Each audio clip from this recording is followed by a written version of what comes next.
Alors, on va étudier le phénomène des interférences et essayer de définir ce que sont les interférences de la lumière. Alors, les interférences, ça peut être des interférences de plusieurs types d'ondes. Une onde, c'est la propagation d'une perturbation.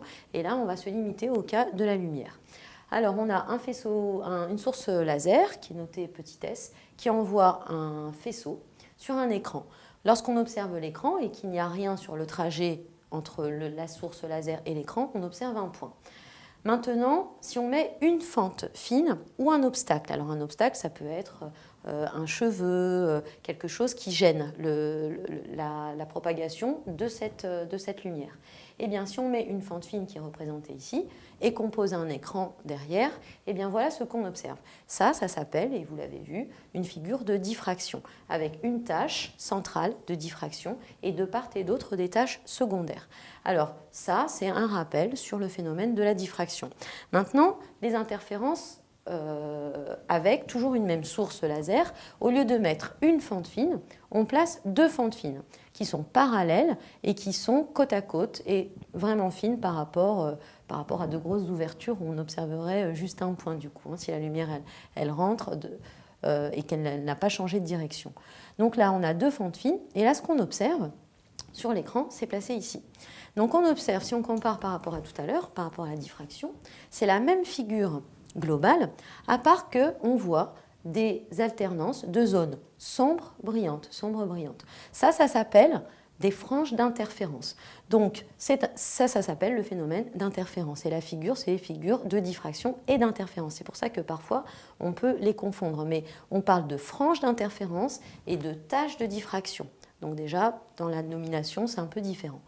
Ensuite, pour essayer de comprendre ce qui s'est passé sur le trajet du faisceau laser obtenu par la source, on va faire un petit dessin, un petit schéma, pardon. Donc on a la première source qui envoie, donc la source laser, je vais la renoter petit s, et puis sur le trajet, on a ces deux fentes. Ces deux fentes vont se comporter, si elles sont très fines, comme de nouvelles sources, puisqu'elles vont envoyer la lumière dans d'autres directions. Donc on va placer, je vais faire un axe ici juste pour qu'on se repère, et puis on va placer deux nouvelles sources ici qui vont envoyer la lumière dans d'autres directions. Et si on regarde sur l'écran ici ce qui s'est passé, un écran donc je le mets là sur deux dimensions, sur le plan du tableau, eh bien on va faire le trajet de la lumière qui passe par cette source qu'on va noter S1 et le trajet de la lumière qui est passé par la deuxième source S2 qui représente les deux fentes. Alors on va regarder par exemple à M, un point M. Qu'est-ce qui se passe et comment on peut interpréter, expliquer ces franges sombres et brillantes. Alors le trajet de la lumière ici, pour aller de S à S1, il est comme ça, et puis de S1 à M, il a cette allure-là. C'est juste le trajet du faisceau, c'est une représentation. Ici, pour aller de S à S2, c'est le même, puisqu'elles sont équidistantes les fentes, et pour aller de S2 à M, on a un trajet qui est du coup un peu plus long. Alors s'il est un peu plus long ce trajet, alors on va représenter juste un plan ici pour dire que les deux sources sont sur un même plan, les deux sources secondaires. Et donc la lumière qui parcourt le trajet S1M est différente du trajet de la lumière qui parcourt S2M. Si on fait une projection ici, pour avoir la projection de la source S1 sur ce trajet-là, on peut le noter S1' ici.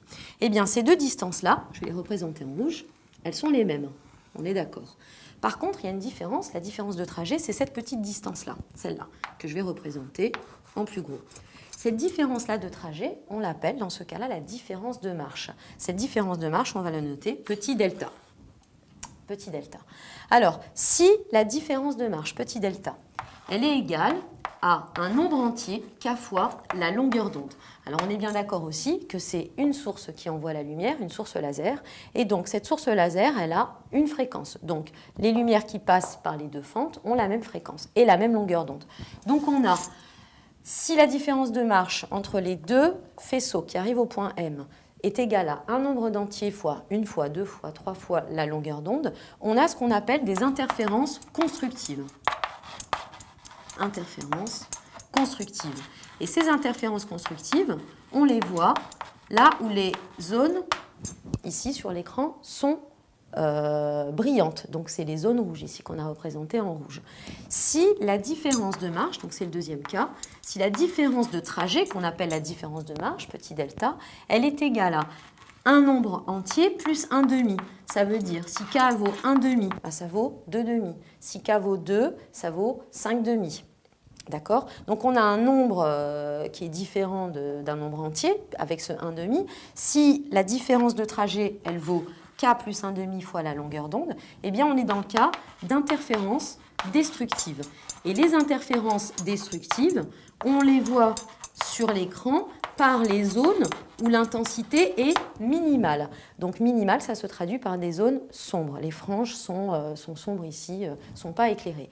Donc, deux types d'interférences, constructives et destructives, qui sont liées à la différence de trajet entre les deux faisceaux qui partent pas des deux sources et qui arrivent à des endroits différents.